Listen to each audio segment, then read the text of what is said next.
So about a year ago, I posted my first ever video essay, an analysis of Eren Yeager, the main ship of Attack on Titan. It was well received and it got me my first ever set of subscribers. However, I decided to private it as well. Your first video is never good. I always wanted to remake it, and given that I need time for other projects, I decided why not now. Eremika, while popular, has been subject to numerous criticisms, especially since the very controversial ending came out. My intention is to discuss if these criticisms are well founded, as well as to analyze Eren and Mikasa's respective character arcs. I'll give the same disclaimer as last time. Please do not go in the comments with shit like it was retconned, or Isayama sold out, or Erehisa was scrapped, or their siblings. They derail the conversation heavily and add nothing, especially considering that they can't be proven, except for the sibling thing, which is just blatantly false. Anyways. The show opens with them at 10 years old and right away establishes their dynamic going forward. Eren fell asleep while doing errands and then wakes up in tears after having a dream of the future.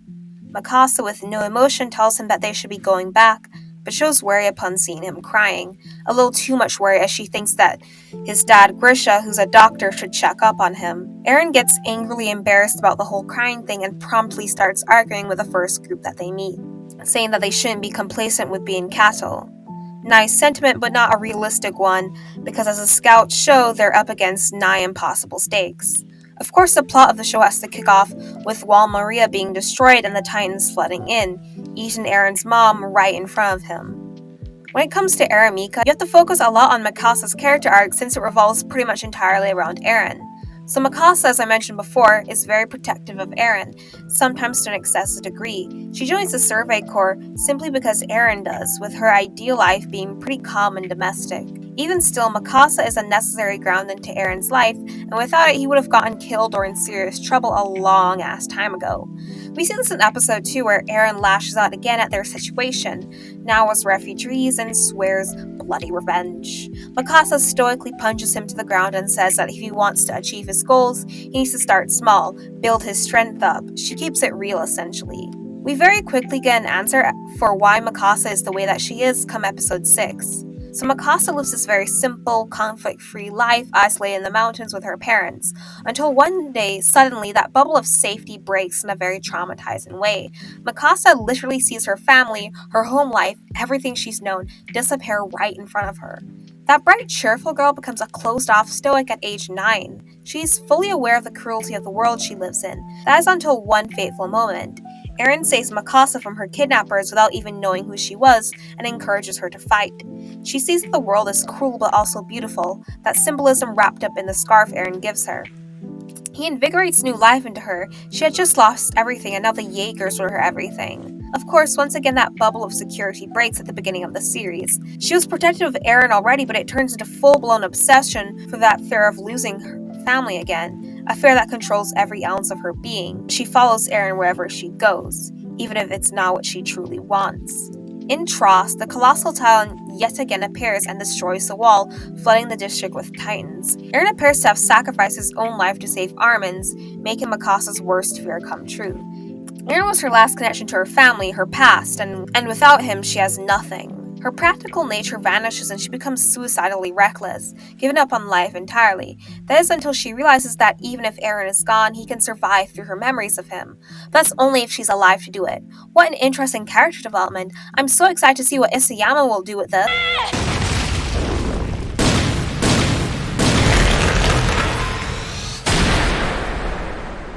Oh, never mind then.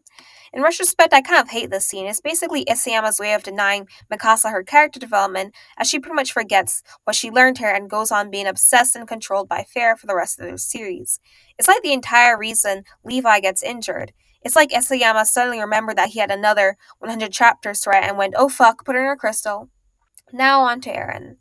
Eren mourns that he spends so much time arguing with his mother, thinking that she would always be by his side and should have appreciated her more, only to repeat the same mistake with Mikasa, whom he canonically views kind of like his mom at this point. And yeah, it is like that, the child who constantly fantasizes about independence and leaving the roost, the mother who is very protective of her young, getting him out of trouble, but can sometimes be too stifling. There's a little scene in episode 3 where Eren finally passes the test in order to join the military, and he internally rejoices that he doesn't need Mikasa to cuddle him anymore.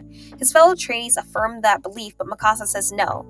He's glad that he can remain by my side. They look at her like she's delusional, but as we will discuss in Season 4 section, she is right.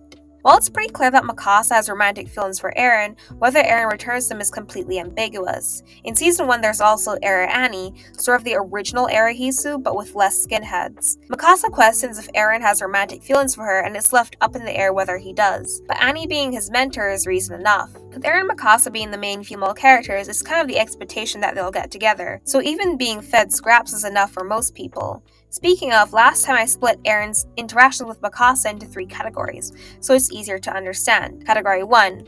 Wouldn't he do that for his other friends? The category is self-explanatory. Eren shows deep care for Mikasa, but it's unclear if it's because he has a crush on her or if it's just a platonic show of love. These, however, can retroactively be taken as romantic moments. For example, the courtroom scene. Eren, a character known for being rash and impulsive at this point, manages to stay quiet while the audience jeers at him, but absolutely loses it when the audience suggests that Mikasa is also secretly a Titan and that they should kill her and mutilate her corpse. Earlier, he declared himself human, but this time puts himself down as a monster. This also represents the fact that Isayama originally planned a very different version for Eren's character. That deserves a whole video on its own. What makes this scene category 1 is the hypothetical that Mikasa could be replaced with another one of Eren's friends and the scene wouldn't change. Category 2, was that romantic? This is where you hesitate on whether you can replace Mikasa with any of Eren's friends. You feel as though Eren is focused on Mikasa, but given that most of their scenes are category 1, it makes it difficult to explicitly label this as romantic. The best example of this is the iconic scarf wrapping scene. This was the start of the Eren ship chronologically, so doesn't it make sense that this is the start of Eren's romantic feelings too? And he is ever so slightly blushing while comforting Mikasa, like come on. Category 3. Oh yeah, they're boinking. Moments where you're absolutely confident that Eren is real for certain. The sarcastic name is because, well, you're tired of being dragged through Isayama's mystery box bullshit. Chapter 50/Season 2 Episode 12 is this, but I'll get into Season 2 section. Do keep in mind that Wit Studio did change some scenes to make Eren and Mikasa more romantic. Overall, not a bad start. Sure, they argue, they disagree, and their values misalign, but that's what development is for. These issues are set up early on in order to address them later. So the season opens with Eren waking up to Mikasa by his side. He sees her scarf and offers to buy her a new one, but she refuses. And a question arises, why does she keep it? The real meat of Season 2 comes halfway through when the identities of the Colossal and Armored Titan get revealed as Bertolt and Reiner, 2 people Eren looks up to, so it's a massive betrayal. They end up separated and Mikasa asks why. Just why does Eren always have to leave her side? Why does her family have to disappear? Staying with them is such a simple request. She is once again consumed by fear and has a headache. Before we get to the finale, there's just one little scene I want to point out. It's in the 104th Training Squad is reminiscing with Bertolt about their time together. Time we never saw, mind you. Mikasa's like, who the fuck cares, they're enemies now. And I feel like this moment kind of summarizes my issues with Mikasa and relationships with AOT. I feel like her character outside of Eren is nothing. It's not there. Maybe this moment is supposed to say that Mikasa is more mature than her friends and so focuses on the mission and not the betrayal. But it comes off like she straight up doesn't give a shit because they kidnapped Eren. They took him from her. We already know Isayama has an allergy to character interactions, but it almost feels like Mikasa and everyone else aren't friends, more that they share a friend group. So, the finale. Hannes is killed and Eren wasn't able to do anything to stop it, and so he breaks down. From the very start, Eren warned the helplessness of being trapped behind the walls because of the Titans, and they took his mother from him. The flashback with Carla telling Eren to man up and protect Mikasa for once isn't just toxic masculinity. Eren is jealous of Mikasa, and yes, Her being female contributes to that, but the reason why he hates being coddled is that he wants to protect Mikasa. If it came down to it, he would be just as useless as he was with Hanes and his mother. He wants her by his side forever. He may come off as ungrateful sometimes, though, and he is a hothead. So the Category 3 scene, after Eren's breakdown, Mikasa confides in him that his self-loathing isn't true. Instead of looking forward to the catastrophe around him, Eren looks right beside him. Mikasa thanks him for everything he has done, for being by her side, and for saving her the day he wrapped that scarf around her. Protecting someone doesn't just have to be physical. She leans in to kiss him so they can accept death together, but he refuses, promising to wrap that scarf around her forever. He raises his fist and makes one last attempt to save everyone, and it works. He destroys the titan that took his mother from him. If we're retroactively looking at this from the tragic romance lens, Mikasa is okay with dying so long as Eren is by her side, but Eren wants to keep moving forward to keep pushing to a conclusion. Still, from a 5-act structure, this would be the climax of their relationship. Next season should begin to tie up the loose ends and have them deal with their issues. I say it should, but what the hell happened in Season 3? All of the energy built up in Season 1, that climax in Season 2 suddenly dissipates into nothing. And we know why it's nothing. It's because Isayama is a self-admitted coward who didn't know how to write their romance. One of the major themes of the uprising is family as well as the past. You may recognize those as the major themes for Mikasa's character, but she essentially gets sidelined in favor of Historia completing her arc. The second half of Season 3 is the climax of the first part of the whole series. Not much time for character interaction. Well, it's not like Isayama includes those much anyway. So Isayama had his chance and fumbled it, and then had the fucking audacity to give an interview saying Eren is still oblivious and being majorly coy about the nature of their relationship. Miss me with that bullshit. Wit also cuts out more manga moments. We're literally surviving off of Scrap's hair. So the development we do get, Eren finally admits his jealousy and starts to appreciate Mikasa's love more, leading to one of my favorite scenes where Mikasa gives Eren her cloak, and rather than going into a rage rant about Mikasa not being his mother, he accepts it. Mikasa also backs off Eren just a smidgen. I think the perfect symbol of this season is on the way to Shiganshina. Mikasa tries to talk to Eren and Armin clamjams her. So yeah, without any Category 2 or 3 moments, this season is a major disappointment. Season 4 of Eremika suffers a hell of a lot from the burnt goodwill from Season 3. Of course, Eren separates from his friends in Season 4, so the only time to develop this ship is through the few flashbacks we get. The time skip is overall way more romantic than the previous seasons, because Isayama finally got over himself. So we end up with some Category 2 and 3 moments, like Eren holding a stare with Mikasa, after he's told all his friends how much he cares about them.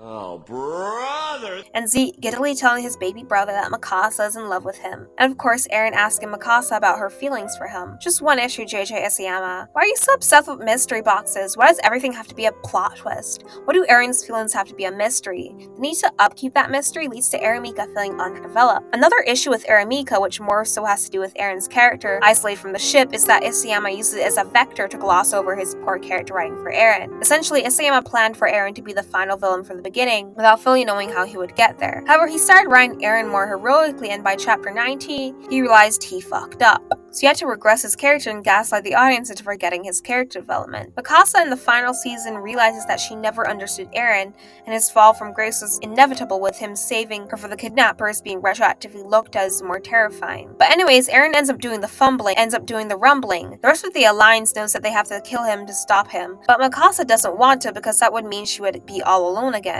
But then it comes down to Mikasa being the only one able to stop him. She has to kill him. It's the only way. Eren hurt Mikasa and the rest of his friends in hopes that it would successfully turn them against him and make killing him easier. But that doesn't do it for her, so he takes her into paths. Into her what if. What if she had confessed her feelings? They live her perfect domestic life. But this isn't Eren. And on realizing that they can't be together, Mikasa is finally ready to kill Eren. He instructs her on how to be happy, throw away the scarf, forget him, and his promise. But Mikasa refuses. Eren has to die, her family is gone, but she can keep them alive through her memories, so she has to live.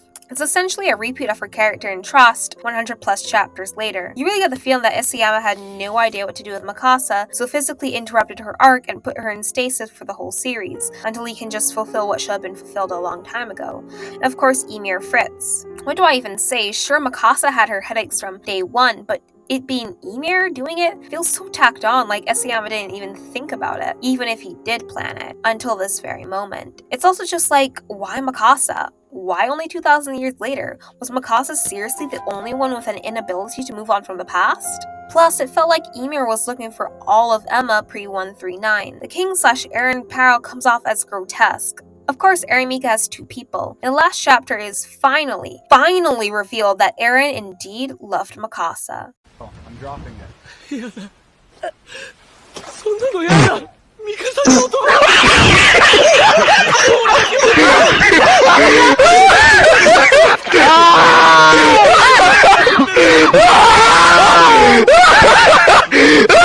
Yeah, this moment is a total cringe fest.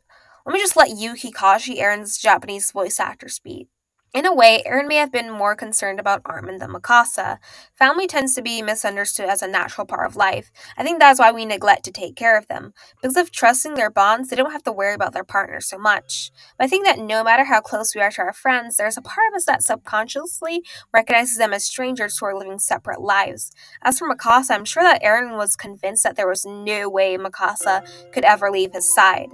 That's why I don't think he had much of an opportunity to think, oh, I like her. So remember what I said about the 3 maneuver year scene? Mikasa was right that Eren was really glad that he could stay with her? He took Mikasa's love for granted. He was so focused on moving forward to what was ahead of him that he could never respect what was right next to him. And so on the realization that he can't be with her, he breaks down. Even so, the moment is paced very strangely, like a genocide is happening. The death of Eren's mother is totally glossed over despite the plot twist, and Umida stops to ask Eren, then get mad about Mikasa's romantic feelings of all things. And Eren breaks down totally over Mikasa cucking him, over everything, and in such a vomit-inducing way. This isn't even a confession, but a man-child screaming that his wife won't be devoted to him eternally. Like, has Eren ever shown that level of possession before? Maybe in that scene where he tells Mikasa to cut her hair, since he may have heard John complimenting it, but it feels out of nowhere due to the ambiguity of Eren's feelings throughout the whole series. But according to Isayama, this is the real Eren. So after he dies, Eren becomes a bird and fulfills his promise to wrap Mikasa's scarf around her. The ending of the ship, in less than 10 years, Mikasa gets married to John, the anime gives her a wedding ring to make that clear, and they have a child, giving Mikasa the family and life she always wanted, but repeatedly visits Eren's grave to keep his memory alive for generations.